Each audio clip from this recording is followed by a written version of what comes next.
അസ്സലാമു അലൈക്കും വറഹ്മത്തുള്ളാഹി വബറകാതുഹു. പരിശുദ്ധമായ റമദാൻ ഇന്നത്തെ രാത്രിയോടുകൂടി നമ്മിലേക്ക് സമാഗതമാവുകയാണ്.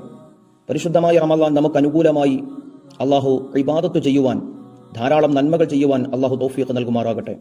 പരിശുദ്ധ റമദാൻ എത്തി എന്നറിയിക്കുന്ന പിറ ഉദിച്ചു കഴിഞ്ഞാൽ ആ പിറ കാണുന്ന ആ രാവിൽ ഓരോ വിശ്വാസിയും പറയൽ സുന്നത്തായ ഒരു പ്രാർത്ഥന ഉണ്ട്. അതിപ്രകാരമാണ്: അല്ലാഹു അക്ബർ, അല്ലാഹുമ്മ അഹില്ലഹു അലൈനാ ബിൽ അംനി വൽ ഈമാൻ വസ്സലാമത്തി വൽ ഇസ്ലാം റബ്ബി വ റബ്ബുക്കല്ലാഹ് ഹിലാലു റുഷ്ദിൻ വ ഖൈരിൻ എന്ന ദുആ ചെയ്യൽ പ്രത്യേകം സുന്നത്താണ്. മറ്റൊരു പ്രധാനപ്പെട്ട കാര്യം, റമദാൻ മാസത്തിലെ ഓരോ നോമ്പുകൾക്കും നിയ്യത്ത് വയ്ക്കൽ നിർബന്ധമാണ്. എന്നാൽ റമദാനിലെ പ്രഥമ രാത്രി, അതായത് ഇന്നത്തെ രാത്രിയിൽ റമദാനിലെ 30 ദിവസങ്ങൾക്ക് വേണ്ടിയും ഒരുമിച്ച് നിയ്യത്ത് വയ്ക്കൽ പ്രത്യേകമായി ശ്രദ്ധിച്ചിരുന്നു മഹത്തുക്കൾ. കാരണം ഏതെങ്കിലും ഒരു നോമ്പുകൾക്ക് നിയ്യത്ത് വയ്ക്കാൻ വിട്ടുപോവുകയോ വീഴ്ച വരികയോ ചെയ്താൽ ആദ്യത്തെ ദിവസം 30 ദിവസങ്ങൾക്ക് വേണ്ടി നിയ്യത്ത് വെച്ചതിലൂടെ അത് പരിഹരിക്കപ്പെടും എന്നതായിരുന്നു അതിന്റെ കാരണം. അതുകൊണ്ട് റമദാനിലെ ആദ്യത്തെ രാത്രിയിൽ ഈ വർഷത്തെ റമദാനിലെ മുഴുവൻ നോമ്പുകളും, ഫറലായ നോമ്പുകളും അല്ലാഹു തആലക്ക് വേണ്ടി പിടിച്ചുവിടുവാൻ ഞാൻ കരുതി എന്ന് നിയ്യത്ത് വെക്കൽ പ്രത്യേകം സുന്നത്താണ്. ശേഷം ഓരോ നോമ്പുകൾക്ക് വേണ്ടിയും നവൈതു സൗമ ഗദിൻ അൻ അദാഇ ഫർളി റമദാനി ഹാദിഹി സനതി ലില്ലാഹി തആല. നവൈതു, ചില ആളുകൾ അവിടെ നവൈതു എന്നതിനു പകരം നബൈതു എന്നൊക്കെ സ്പീഡിൽ പറയാറുണ്ട്. നവൈതു എന്ന് തന്നെയാണ് പറയേണ്ടത്.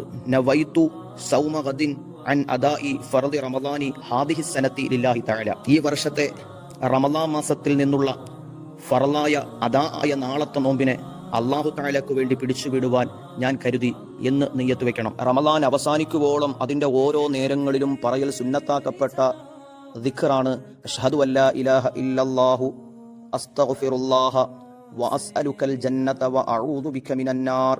4 കാര്യങ്ങൾ ഇസ്ലാമിലെ അടിസ്ഥാനമാണ്. അസാസുൽ ഇസ്ലാമി അർബഅത്തുൻ. 4 കാര്യങ്ങൾ ഇസ്ലാമിന്റെ അടിസ്ഥാനമാണ്, അടിത്തറയാണ്. അതിൽ ഒന്നാമത്തത് ഷഹാദത്താണ്, അഷ്ഹദു അല്ലാ ഇലാഹ ഇല്ലല്ലാഹ്. രണ്ടാമത്തത് തൗബയാണ്, അസ്തഗ്ഫിറുല്ലാഹ്.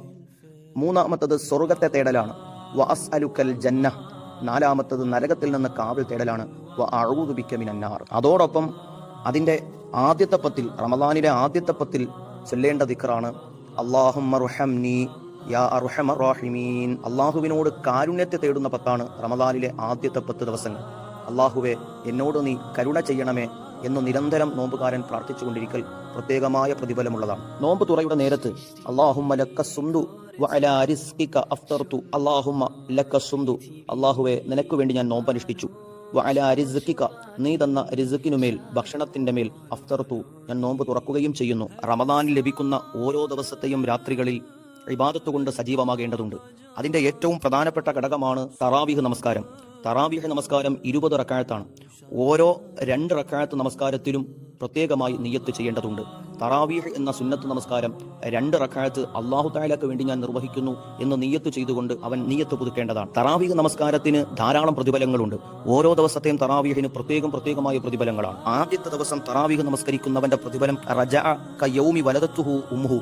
അവന്റെ ഉമ്മ അവനെ പ്രസവിക്കപ്പെട്ട ദിവസം എത്രത്തോളം ശുദ്ധിയുള്ള, വൃത്തിയുള്ള, പാപരഹിതമായ ശരീരത്തോടു കൂടിയാണോ അവൻ ജനിച്ചത്, യാതൊരു പാപക്കറകളുമില്ലാതെ ജനിച്ച കുട്ടിയെപ്പോലെ ആദ്യത്തെ ദിവസത്തെ ഒന്നാമത്തെ തറാവീഹ് നമസ്കരിക്കുന്നതിലൂടെ അവന് പ്രതിഫലം ലഭിക്കുമെന്ന് ഹദീസുകളിലൂടെ നമുക്ക് പഠിപ്പിച്ചു തരുന്നുണ്ട്. റമദാനിന്റെ ഒരു ഭാഗം നോമ്പാണെങ്കിൽ അതിന്റെ മറുഭാഗം പരിശുദ്ധമായ ഖുർആനുമായി ബന്ധപ്പെട്ടിരിക്കുന്നു.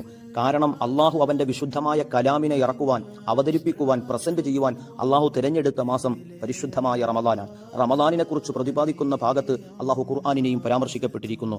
ആ ഖുർആൻ റമദാനിന്റെ ഹൃദയമാണ്, റമദാനിന്റെ ജീവനാണ്. പരിശുദ്ധമായ റമദാൻ എത്തിക്കഴിഞ്ഞാൽ ഒരു വിശ്വാസി ഖുർആൻ എടുക്കുകയും ആ ഖുർആനിന്റെ ഭാഗങ്ങൾ കഴിയാവുന്ന രീതിയിലൊക്കെ ഓതുകയും ചെയ്യൽ അവന്റെ ബാധ്യതയാണ്. റമദാനിൽ ഒരു ഖത്തം ഓതുക എന്നത് വിശ്വാസികളുടെ കൊതിയാണ്, ആഗ്രഹമാണ്.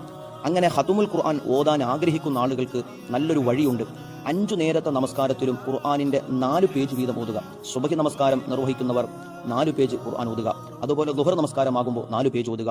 അസ്ർ നമസ്കാരത്തിലും അതുപോലെ മഗ്രിബിനും ഇശാഇനും സുബഹിനും ഒക്കെ ഇങ്ങനെ കൃത്യമായ രൂപത്തിൽ 4 പേജ് വീതം ഓതുകയാണെങ്കിൽ ഒരു ഖതമുൽ ഖുർആൻ റമദാൻ 30 കൊണ്ട് ഓതി തീർക്കാൻ കഴിയും. ഇതിനെ വർദ്ധിപ്പിക്കുന്നതിനനുസരിച്ച് 4 പേജ് എന്നുള്ളത് 8 പേജ് ആക്കുകയാണെങ്കിൽ 2 ഖതമുൽ ഖുർആൻ ഓതാൻ സാധിക്കും. ഇങ്ങനെ അധികരിപ്പിക്കുന്നതിനനുസരിച്ച് നമുക്ക് ഖതമുൽ ഖുർആൻ ഓതി തീർക്കാൻ സാധിക്കും. റമദാനിൽ ഖുർആൻ ഓതുക എന്നത് പ്രത്യേകമായ പുണ്യമാണ്, അള്ളാഹു റഹ്മത്ത് ചെയ്യുന്ന കാര്യമാണ്. ഓതാൻ അറിയാത്ത ആളുകൾ അറിയാവുന്ന ഭാഗങ്ങൾ ആവർത്തിക്കുക എന്നതാണ് അതിന്റെ ഏറ്റവും ഉചിതമായ ഭാഗം. ഇനി തീരെ ഓതാൻ അറിയാത്ത ആളുകൾ ശുദ്ധമായ ഖുർആനുമായുള്ള ബന്ധം ഉപേക്ഷിക്കാൻ പാടില്ല. അവർ ഖുർആനിനെ കയ്യിലെടുക്കുകയും ആദരവോടെ, ബഹുമാനത്തോടെ, വൃത്തിയോടെ, ശുദ്ധിയോടെ ആ ഖുർആൻ എടുക്കുകയും ഖുർആനിന്റെ അക്ഷരങ്ങളിലേക്ക് നോക്കുക എന്നതുപോലും പ്രത്യേകമായ ഇബാദത്തിന്റെ കൂലിയാണ്. 5 കാര്യങ്ങളിലേക്ക് ഒരു വിശ്വാസി നോക്കുക എന്നത് തന്നെ ഇബാദത്താണെന്ന് സയ്യിദുനാ റസൂലുള്ളാഹി സ്വല്ലല്ലാഹു അലൈഹി വസല്ലമ തങ്ങൾ പഠിപ്പിക്കുന്നു. ഖുർആൻ തീരെ ഓതാൻ അറിയാത്ത ആളുകൾ ഖുർആൻ എടുക്കുകയും അതിന്റെ ഓരോ പേജുകളും ബഹുമാനത്തോടുകൂടി, ആദരവോടുകൂടി നോക്കുക. അത് ഖുർആൻ ഓതിയതിന്റെ പുണ്യം ലഭിക്കും എന്ന് സയ്യിദുനാ റസൂലുള്ളാഹി സ്വല്ലല്ലാഹു അലൈഹി വസല്ലമ തങ്ങൾ പഠിപ്പിക്കുന്നു.